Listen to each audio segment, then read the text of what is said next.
Sin duda alguna, este es uno de los pasajes más famosos del Brit Hadashah, ¿no? Del Nuevo Testamento. El capítulo 2 del libro de los Hechos, Masejet HaSheliachim, Hechos de los emisarios, Hechos de los apóstoles, llámale como usted quiera, libro de los Hechos. Es muy popular y es muy conocido debido a que es impactante, ¿no? Lo que se nos relata que allí ocurrió, porque no es menos cierto de que fue algo, fue una experiencia sobrenatural también, ¿no? Sabemos que esto se ha, como todo, lo que se saca de su contexto, pues se ha malinterpretado, ¿no? Si lees esto, en primer lugar, en los idiomas de las naciones, español, inglés, portugués, etcétera. Y en segundo lugar, si no lo lees en el contexto adecuado, que es el judaísmo, sobre todo del primer siglo, ¿no? El segundo templo, pero bueno, el judaísmo en general, pues entonces vienen todas estas interpretaciones que sabemos que surgieron con el divorcio entre el cristianismo histórico y su raíz, que es la raíz judía, ¿no? Y bueno, una de las cosas en las que más se centran en este tipo de interpretaciones es las famosas lenguas, ¿no? Que son repartidas entre aquellos discípulos de Yeshua que comienzan a hablar, ¿no? Y entonces se ha interpretado en ciertas ramas del cristianismo, sobre todo la parte pentecostal, ¿no? Y me van a perdonar mi ignorancia en las otras denominaciones porque no conozco cómo interpretan todas las denominaciones porque son muchas, entonces no lo sé, a lo mejor ustedes saben, por ejemplo, los bautistas cómo interpretan esto, o los metodistas, o no sé, hay tantas denominaciones.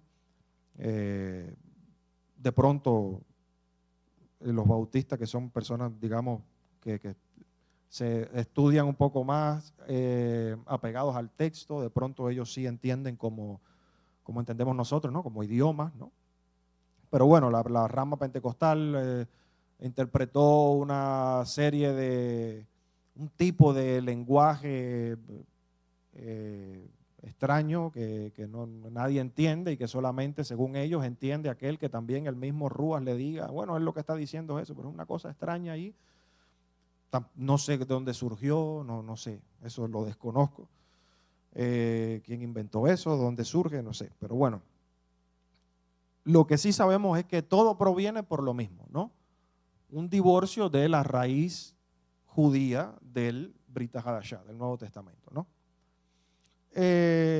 Hay cosas que están muy claras simplemente con una lectura literal, incluso así mismo en español, en este caso, porque lo repite varias veces que estas famosas lenguas que dice, los escuchamos hablar en nuestros propios idiomas nativos o natales, de los países de donde eran estas personas que estaban allí. Entonces, número uno, hay muchas preguntas aquí que se pueden responder y yo creo que es necesario. Este fenómeno fue primera vez que ocurrió, por ejemplo, podemos preguntarnos eso. Podríamos preguntarnos por qué les impactó tanto a esos hombres que estaban allí, que por miles, muchos creyeron en Yeshua como el Mesías. Después se levanta Pedro, ¿no? Kefas, y 3,000, dice, nos da el número, incluso 3,000. Bueno, ¿por qué los impacta tanto a ellos? ¿Por qué están ellos allí en ese momento precisamente reunidos? ¿Y por qué estaba ese grupo tan grande de personas en Jerusalén? Bueno, todas estas preguntas hay que responderlas para poder entender. En primer lugar es Shavuot, ustedes lo saben, aprovechando que se acerca Shavuot, ya en pocos días ya estamos en Shavuot, lo que se tradujo como del griego como Pentecostés, ¿no? Shavuot. Y entonces, todo judío observante sabe que hay que subir a Jerusalén en las fiestas. Y si es Shavuot, pues hay que ir a Jerusalén. Entonces, es muy común, sobre todo en las fiestas y sobre todo en Shavuot, que hayan judíos de todas partes del mundo. Yo les he contado a ustedes que tuve la oportunidad de estar en Jerusalén en Shavuot y ahí yo pude entonces entender realmente Hechos capítulo 2. Porque una cosa es leerlo y otra cosa es vivirlo. Cuando tú estás en Jerusalén en Shavuot y tú ves judíos de todas partes del mundo y tú escuchas todos los idiomas en Jerusalén, todos. Yo recuerdo, por ejemplo, estábamos comprando agua en un mini mercado chititico y el dueño llegó y nos saludó en español porque nos escucha hablando español y el dueño, el judío, por supuesto, viene el hermano y nos saluda.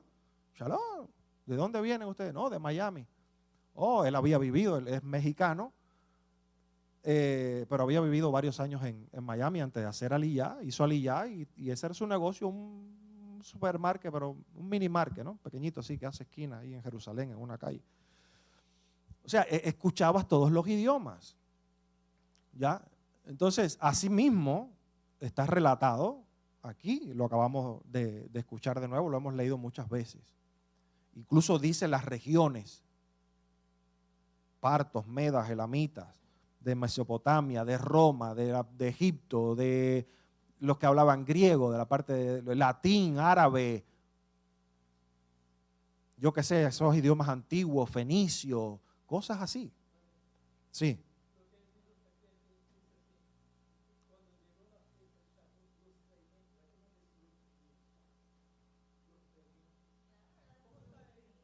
No, aquí cuando se cumplieron los días de Shavuot, mientras estaban todos unánimes, reunidos todos unánimes. ¿Quiénes estaban reunidos? Bueno, pues el grupo de los creyentes en Yeshua, ¿ya? Pero después dice que estaba Jerusalén llena de ¿qué cosa? De judíos que dice que eran hombres que reverenciaban, dice, versículo 5, y había hombres que habitaban en Jerusalén que reverenciaban a Hashem. Y después dice, judíos de todas las naciones bajo el cielo. ¿Por qué? Porque es Shavuot. Y por eso estaban en Jerusalén. Incluso después se nos dice, judíos y prosélitos. ¿Qué cosa es el prosélito? Es un converso, es una persona de un origen no judío, que es el Ger Sedek, es como se le llama, el extranjero justo, ¿no? El de las naciones justo. Ger Sedek es una persona de origen no judío que se convierte al judaísmo, es un converso. Entonces, tanto el judío de origen como el converso son observantes de Torah. ¿Y qué tiene que hacer un judío observante de Torah en Shavuot? Pues ir a Jerusalén. Y entonces por eso Jerusalén estaba llena de judíos y conversos de toda la diáspora y que hablaban en sus idiomas nativos, porque allí nacieron, no nacieron en Israel, ¿entiendes? Sí. Sí. No, al judaísmo. Converso al judaísmo. ¿Ya? Converso al judaísmo. Es que una persona creyente en Yeshua no se le llama un converso. O sea, yo opino de que está errado llamarle a alguien. Es un judío, sigue siendo judío. Era judío que está esperando el Mesías. Llegó el Mesías, creyó que ese es el Mesías, que Yeshua es el Mesías. No se convierte a nada, él sigue siendo judío, ¿entiendes? Eso estaría mal, para mi opinión humilde, llamarle converso a un creyente en Yeshua. No, eso es algo que vino después con el cristianismo histórico. Entonces, primera pregunta, ¿por qué estaban allí todos? Porque era Shavuot. ¿Por qué Yeshua les manda a ellos a estar juntos ese día? ¿Por qué Shavuot? ¿Y por qué? ¿Qué cosa es Shavuot? ¿Qué se celebra en Shavuot? ¿Qué celebramos en Shavuot? Matan Torah, la entrega de la Torah. O sea que ese día era el cumpleaños, vamos a decir así, de cuando Hashem nos dio la Torah en el monte Sinai. ¿Ya?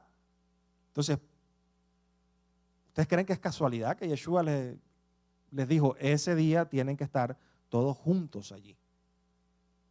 ¿Ok?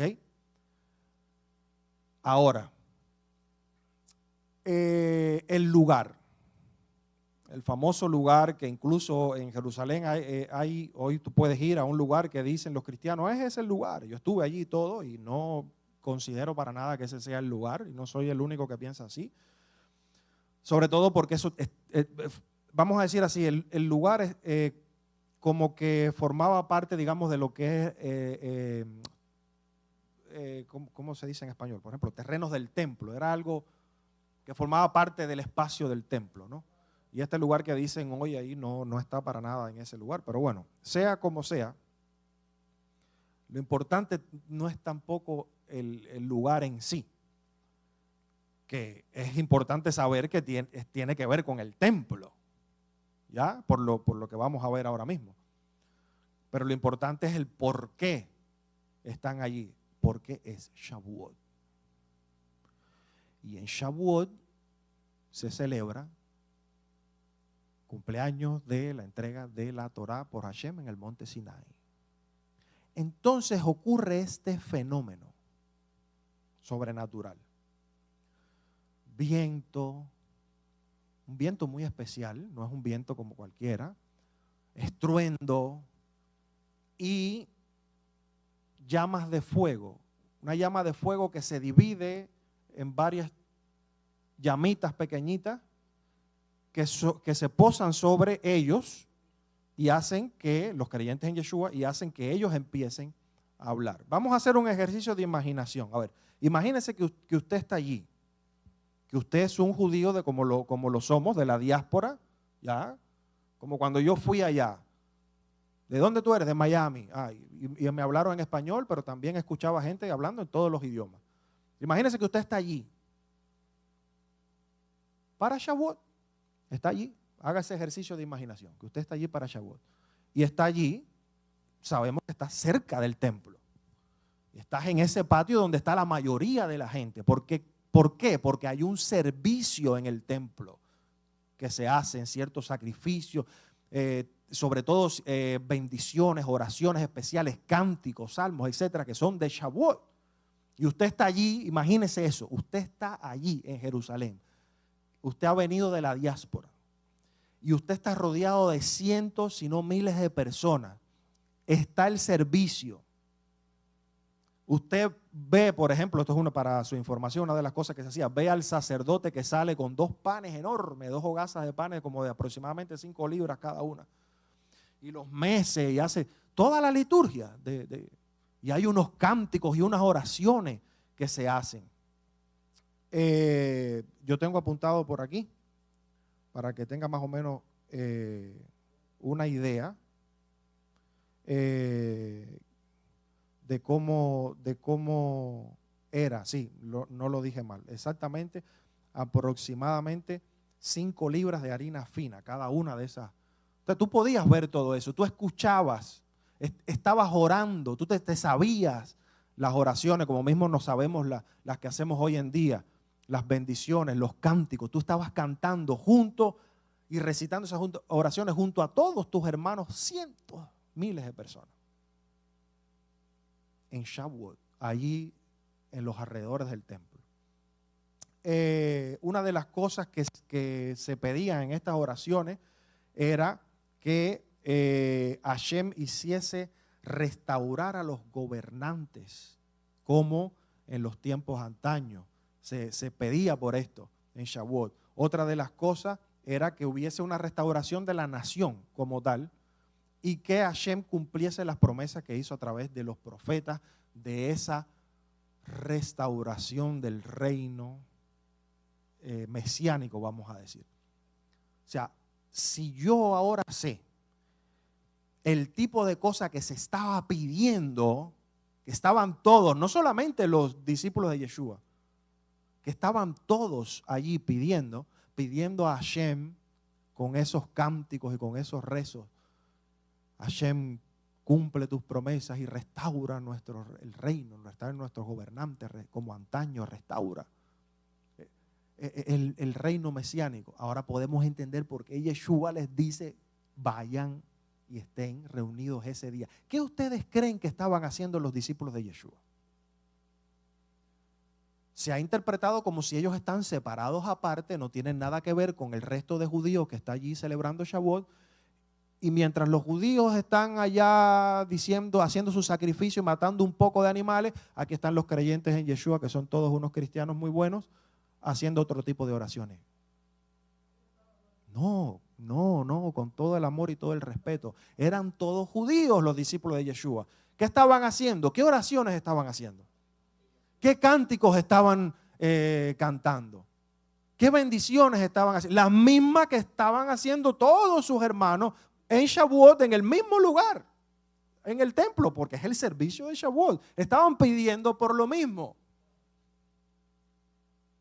Sobre todo, incluso aún más ellos que ya lo conocían, al Mesías, ¿no? Realmente quién era. Entonces, no los podemos separar porque no encaja, no es históricamente, ¿cómo se dice? Accurate, dicen en inglés, ¿no? O sea, estaban haciendo las mismas oraciones y estaban pidiendo, vamos a decir, están pidiendo por lo mismo. Hashem, restaura a nuestro pueblo, restaura el reino. Después, usted en el mismo, o antes, en el mismo capítulo 1 de aquí de Hechos, ustedes nunca se han percatado en la pregunta que le hacen a Yeshua antes de él partir. Le dicen, ¿restaurarás ahora el reino? Y él les dice, todavía no es el tiempo. Pero le hacen la pregunta, porque ese es el contexto de Shavuot. Ahora entendemos la pregunta. ¿Restaurarás ahora el reino a Israel? ¿Se establecerá el reino mesiánico? ¿Es ahora el tiempo? Eso es una de las cosas que se pide en Shavuot, aprovechando que es el cumpleaños de la entrega de la Torá en el monte Sinai, que fue el culmen, el final de la salvación de Egipto, ¿no? Entonces ahora podemos entender realmente. Entonces vamos al fenómeno, ¿ya? Imagínese eso. Usted de repente está allí en medio de todo el clímax, de todos esos cánticos, de todas esas bendiciones, que usted, aunque no es su idioma, porque usted viene de otro país, pero usted sí se sabe el hebreo de esas bendiciones. Como nosotros no hablamos hebreo, nosotros hablamos español, inglés o portugués, por ejemplo aquí. El hebreo de nosotros, ¿para qué es? Para leer, para estudiar, para litúrgico, para las bendiciones. Sí podemos hacer las bendiciones y los cánticos en hebreo, pero no es nuestro idioma, no hablamos hebreo, ¿entiende? Entonces imagínense, ellos les pasó lo mismo. Estaban allí haciendo todos esos cánticos, pero de repente ellos ven el fenómeno. Literalmente, yo creo que esto es literal, que se ve una llama de fuego, hay un estruendo, ¿ya? Y hay una llama que se divide en muchas llamitas de fuego y se posan, y tú estás viendo que se posan sobre un grupo de personas, que son los creyentes en Yeshua, ¿ya? Imagínate que tú estás ahí y ves eso, y se posa sobre un grupo de personas y de repente empiezan a hablarte, por ejemplo, en español, o en inglés, o en portugués. En aquella época, en todos estos idiomas, ¿no? En latín, en griego, en farsí, que es uno de esos, creo que es, o farsi, no sé, no estoy muy seguro cómo se pronuncia, es un idioma bien antiguo, farsí, ¿no? Árabe, griego, todos los idiomas. Tú reconoces cuando alguien es nativo del lugar o no, nada más de verlo como se viste. Cuando yo estuve en Jerusalén en Shavuot, yo me di cuenta quién era de Jerusalén y quiénes no eran. Te dabas cuenta, ¿ya? Y ellos también se daban cuenta que tú no eras de allí. Entonces, por eso leemos que dice, ¿acaso no son todos estos galileos? ¿Por qué reconocían a los galileos? Los galileos tienen un acento especial, diferente al acento de Jerusalén. Como por ejemplo, nosotros podemos reconocer acentos de aquí de los Estados Unidos o de nuestros países, o de Brasil o de los mismos países de habla hispana. Hay diferentes acentos. Por ejemplo, en Cuba hay 3 acentos. ¿Ya? En Brasil, ¿cuántos hay? Un montón. ¿Ya? Aquí en los Estados Unidos, ustedes mismos, marido y mujer, tienen acentos diferentes. El portugués porque uno es del norte y el otro del sur, ¿sí o no? Así, es lo mismo. No son galileos porque escuchan, saben el acento, ven cómo se visten. Hay muchas cosas para saber quiénes eran. Y de repente me están hablando. Sí, dime.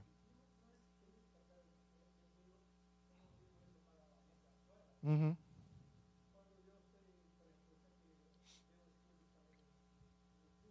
Sí.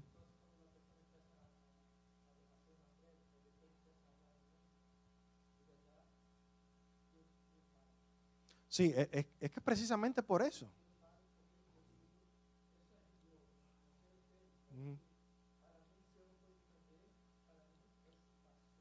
Es que proviene, proviene por este desconocimiento, por esa mala interpretación que han hecho porque no tienen el contexto original.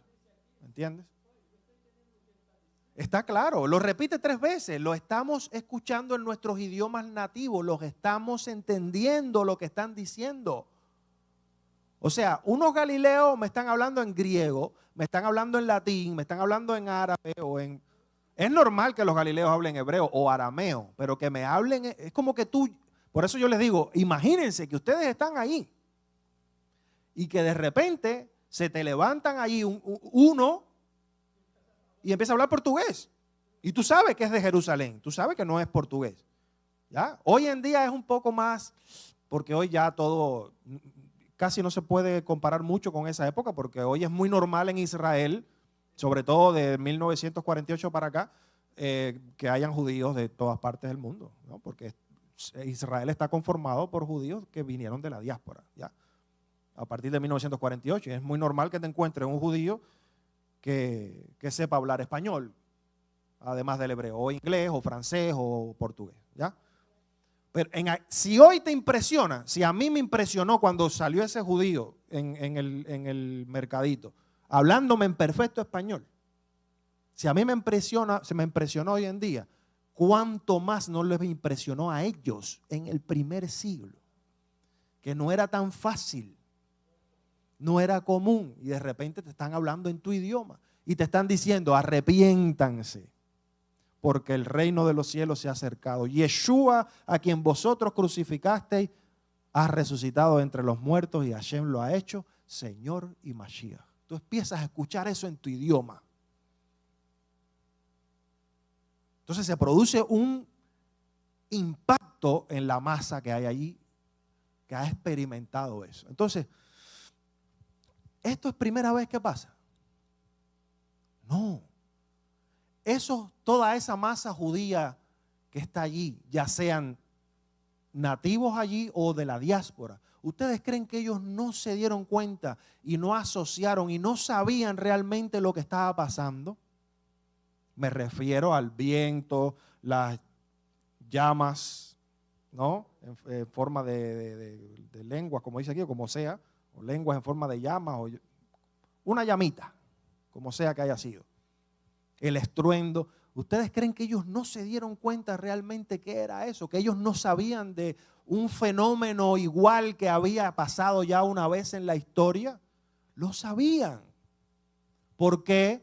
Porque es Shavuot. Y en Shavuot que se celebra la entrega de la Torá en el monte Sinai, Shemot, Éxodo capítulo 20. Y entonces hay que ir allí para tú ver qué pasó cuando Hashem habló en el monte Sinai y nos dio la Torá. ¿Qué dice? Que hubo trueno, estruendo. Vamos a leerlo. Vamos a leerlo. Vamos a leerlo. Yo lo puse por acá para leerlo. Shemot 20, 18.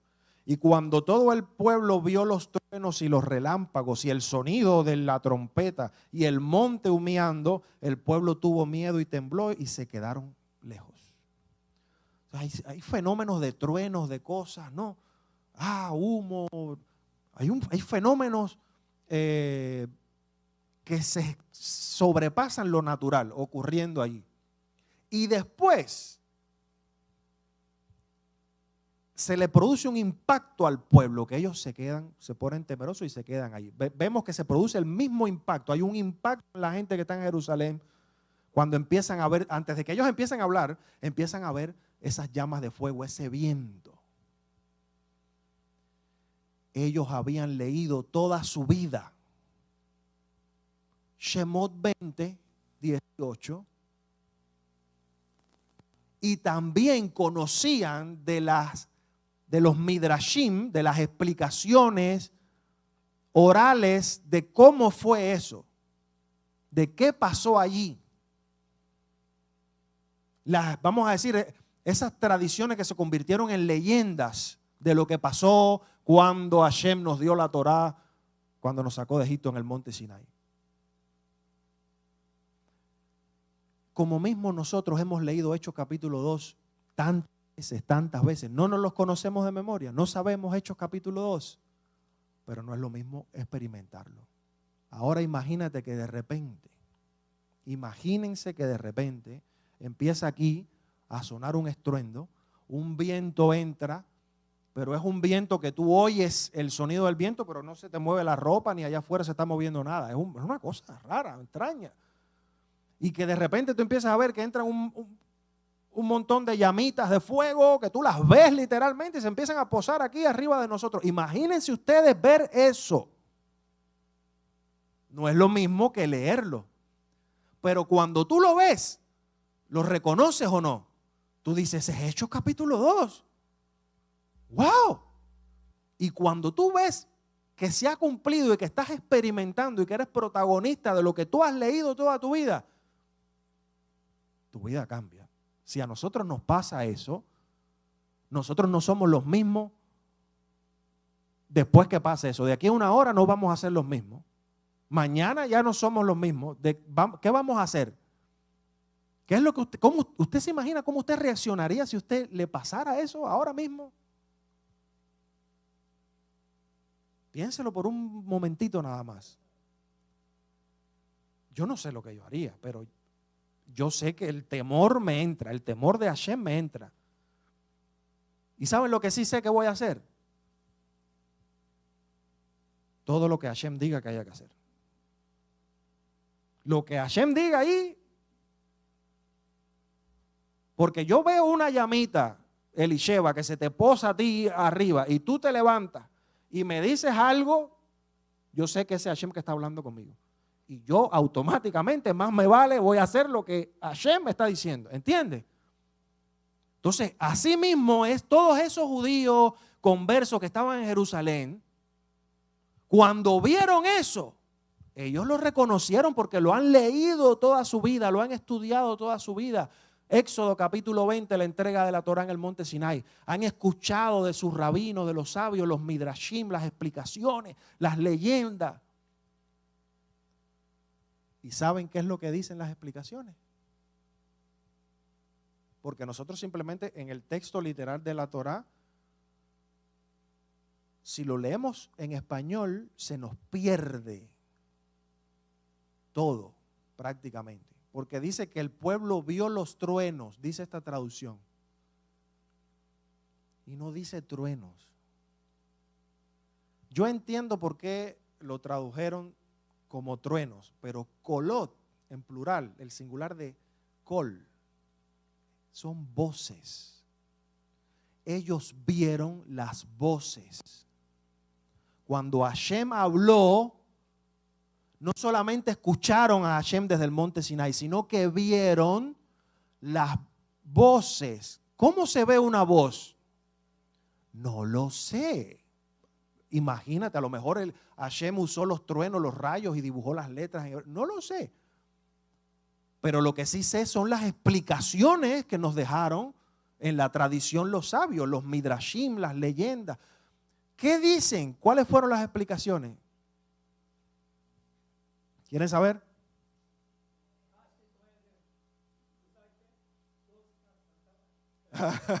como subtítulos, ¿no? Como que vieron los... No, es que es un ejemplo buenísimo, es un ejemplo buenísimo, es un ejemplo buenísimo. Cuando tú ves si tú ves una película, por ejemplo, si tú no sabes inglés y tú vas a ver una película que está original en inglés y no te ponen subtítulos, hay algunas cosas que tú vas a poder entender por las acciones, ¿no?, de lo que está pasando en la historia, pero a ti se te va a perder un montón de cosas.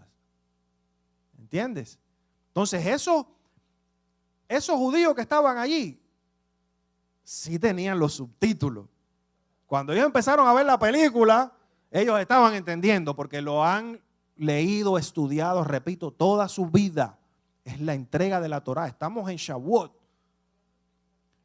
Hemos leído y estudiado que todo ese trueno, ese estruendo, ese viento y Hashem hablando en forma de llamas de fuego. Eso es lo que dice la tradición.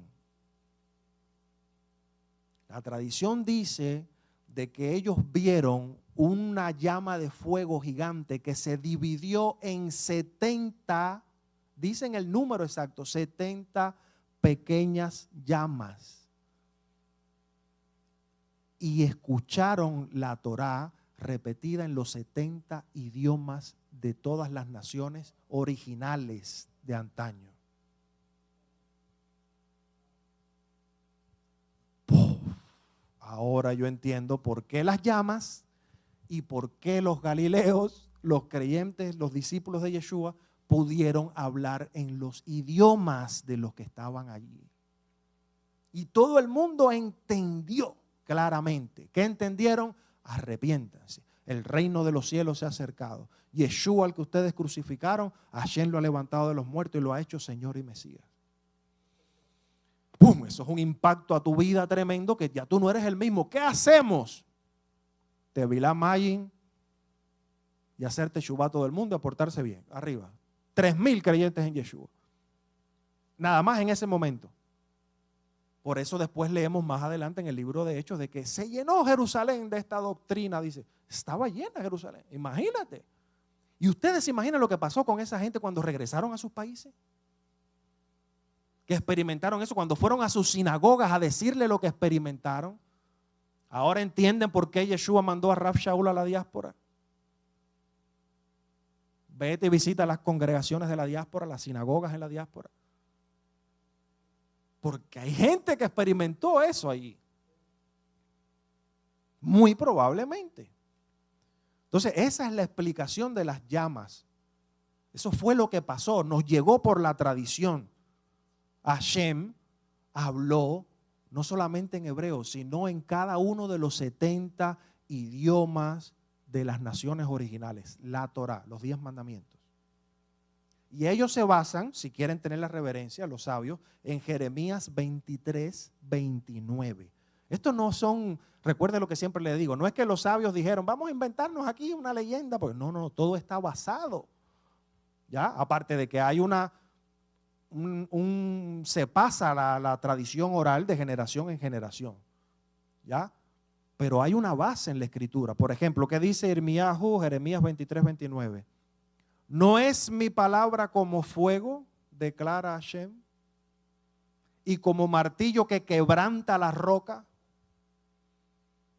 ¿Y qué dijeron los sabios? ¿Cuál es la tradición que nos llega? ¿Cómo se interpreta esto? Es que nuestros padres nos fueron transmitiendo de que literalmente la palabra de Hashem es como fuego. O sea, esto no tan solo es una metáfora muy bonita, que te está diciendo que la palabra de Hashem es como que te quema, como un fuego. No, que es también literal, porque en el día de la entrega de la Torá, en Shavuot, en el monte Sinai, literalmente cuando Hashem hablaba se veía fuego. ¿Acaso no es mi palabra como fuego? Dice Hashem a través de Jeremías. ¿Y acaso no es como un martillo que quebra, o sea, que rompe en diferentes trocitos? Por eso, ¿qué significa? Ellos dicen, ese martillo que rompe y quebranta, es porque la llama grande original se dividió en 70 para cada uno de los idiomas. Todo eso está en la mente de esos judíos que estaban en Jerusalén, en Shavuot, cuando vieron ese fenómeno ocurrir, en Hechos capítulo 2.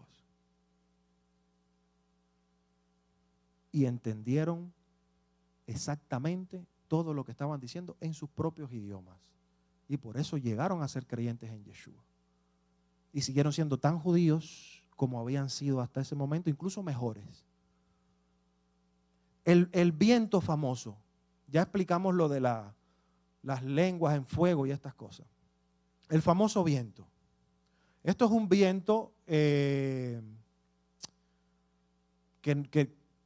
no es lo que nosotros conocemos, cómo se comporta el viento.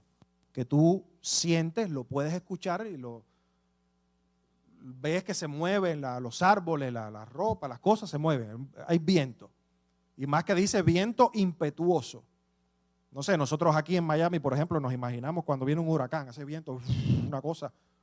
Pero este no fue este tipo de viento. Este es un viento que tú estás oyendo, pero no se está moviendo nada. No se están moviendo las hojas, ni los árboles, ni nada. ¿Qué cosa es eso? Tú estás oyendo una cosa.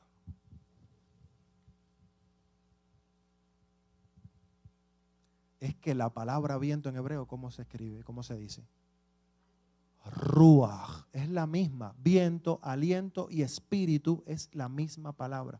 Ruach. Ellos oyeron el Ruach HaKodesh hablar. Eso es más allá de un viento que pasó. Es oír la voz de Hashem, señoras y señores. ¿Por qué viento? ¿Por qué viento?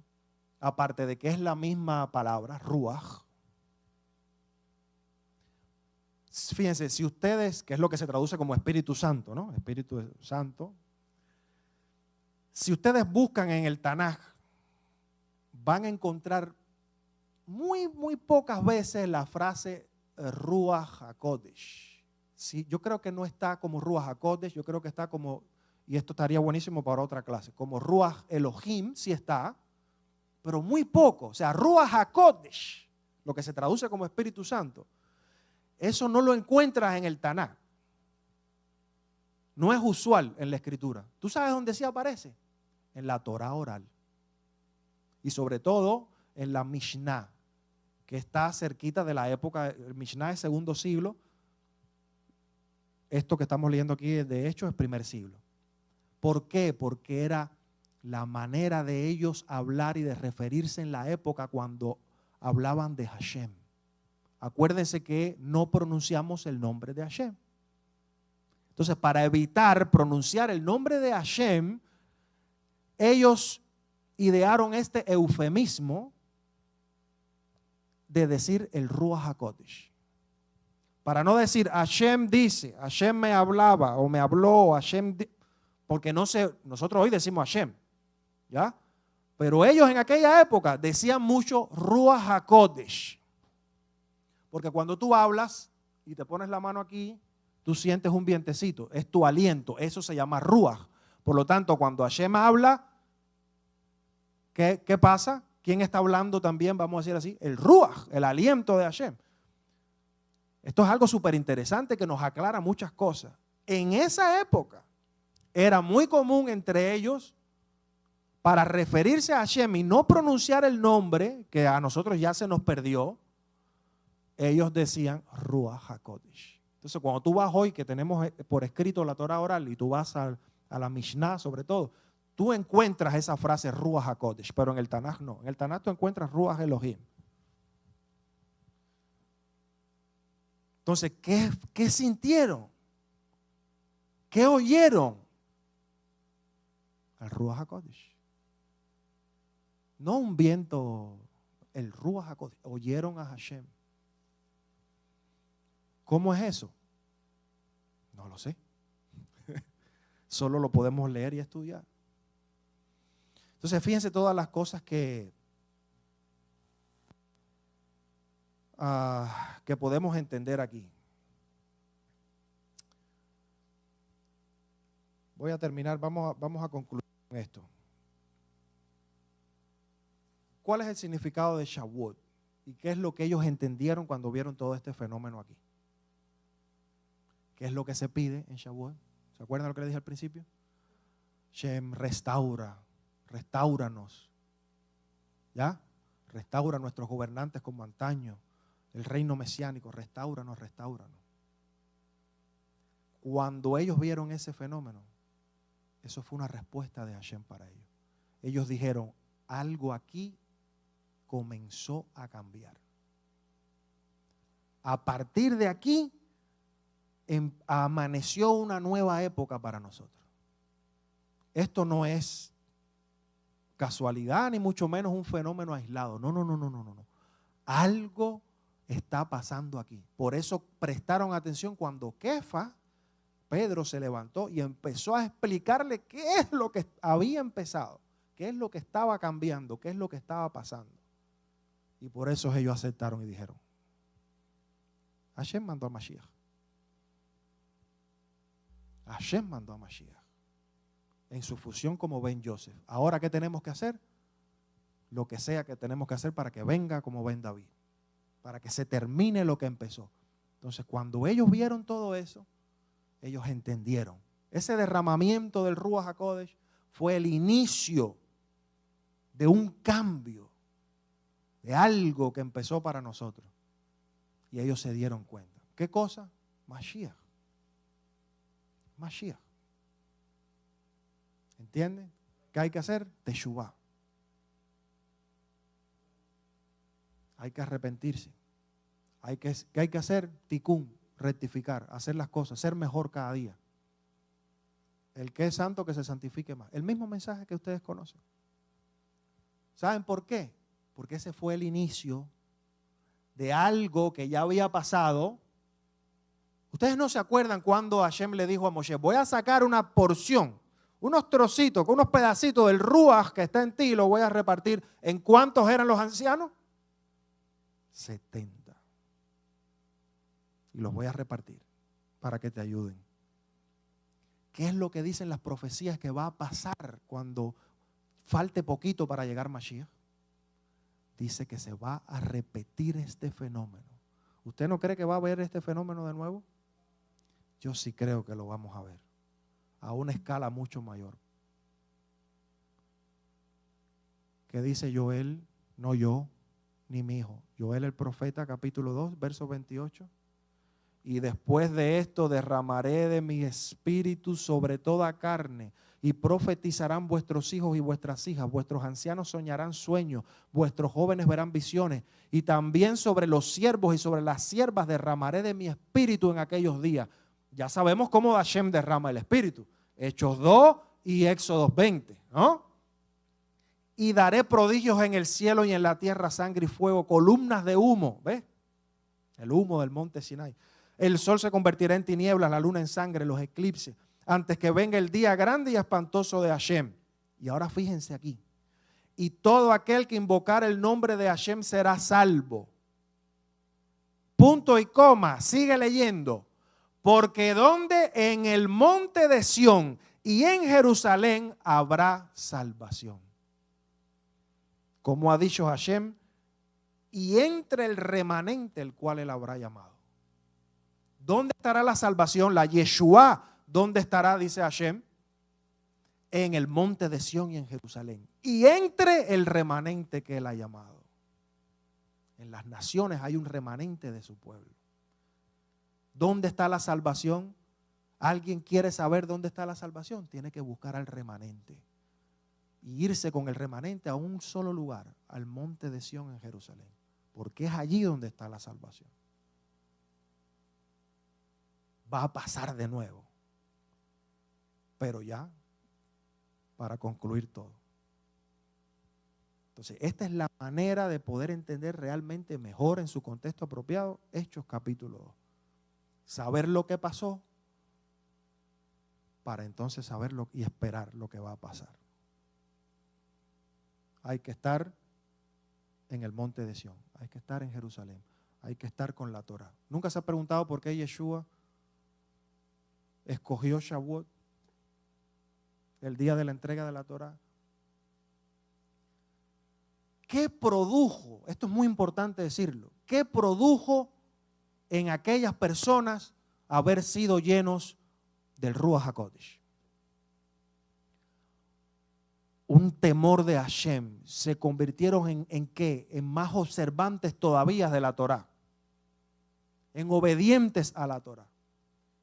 Una verdadera persona, verdaderamente llena del Ruach HaKodesh, obedece la Torah de Hashem. Si alguien dice que está lleno del Espíritu de Hashem, pero no obedece la Torah de Hashem, perdóname, pero ese no es el Ruach HaKodesh. No sé qué espíritu será ese. Ese espíritu te va a hacer obedecer la Torah, te va a hacer enseñarla claramente que todo el mundo te va a entender. Tu vida va a cambiar. Esa es la llenura del Ruach HaKodesh. Porque el Ruach es la herramienta para hacer ¿qué? No solamente para entender la Torah, sino para ponerla en práctica. Por eso él les dijo, ustedes necesitan, ya ustedes tienen el conocimiento, ustedes conocen la Torah y han estado conmigo 3 años y medio, yo les he enseñado, ustedes tienen conocimiento, les falta esa carga para poner en práctica lo que ahora han aprendido.